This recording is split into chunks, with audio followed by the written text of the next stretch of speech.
Hi there guys, I hope you are having a good day. Now Eddie Hearn has explained he is currently working through this broadcaster situation between Tyson Fury and Anthony Joshua. Obviously, AJ fights on Sky in the UK and he has a fight-by-fight deal with DAZN in the US, whereas Tyson Fury is on BT Sports in the UK and ESPN in America. So considering that, there is obviously going to be some difficulty finding the broadcaster, although it should not be too difficult because this is a fight that they do want to make, and I think that it is a possibility that they can do it across all platforms. That is what Eddie Hearn has explained also, because that has been done many times before with mega fights like this. So there shouldn't be too many problems because I think that they are all working towards the same goal. They all do actually want this fight.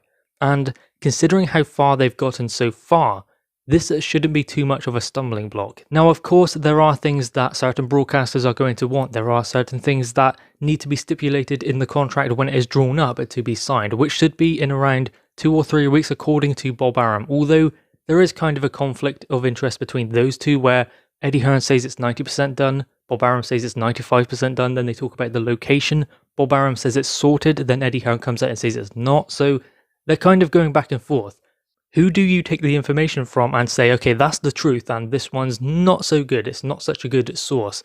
I mean, they are the promoters of both fighters, so you're not going to get a much better source than those two, apart from Anthony Joshua or Tyson Fury. So considering that, you have to kind of pick and choose what you want to believe. But the important thing and the positive thing is that they both say the same thing about the negotiations and where this fight is at.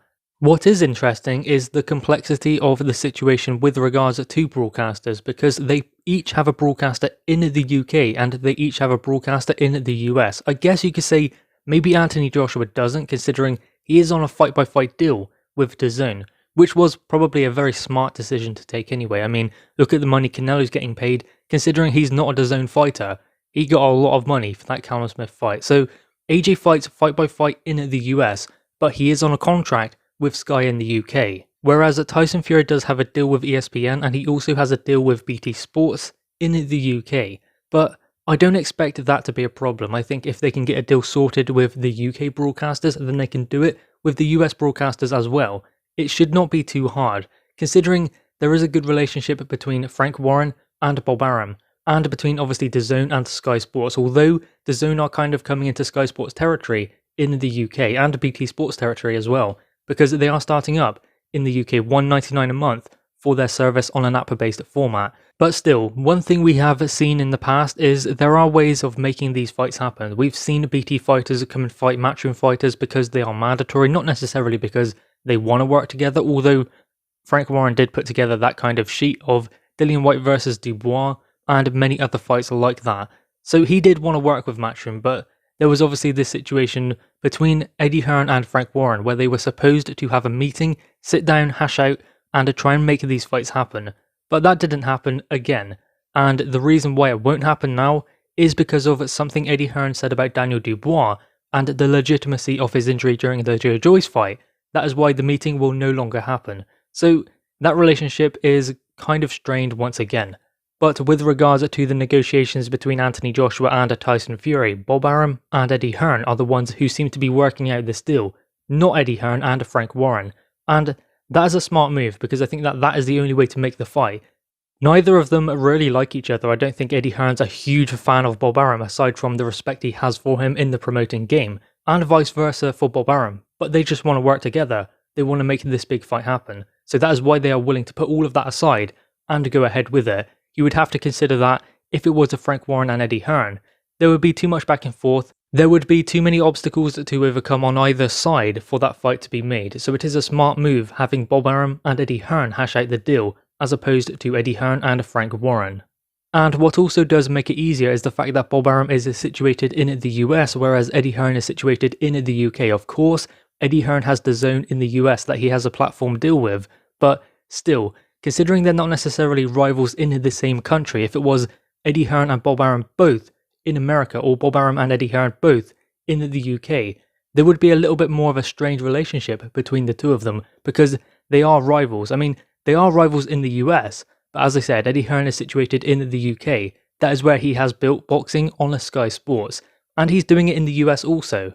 But having said that, the relationship between these two seems to be a lot stronger than between Eddie Hearn and Frank Warren, naturally. Now, considering what Eddie Hearn has said about this deal and the fact that all broadcasters could be involved, BT Sports, Sky Sports, DAZN and ESPN, that's going to be the only way to do it. You cannot count one of them out, you cannot push one to the side, because they have a deal with their fighter. Although DAZN don't necessarily with Anthony Joshua, it is fight by fight, but they're going to want to pick this fight up.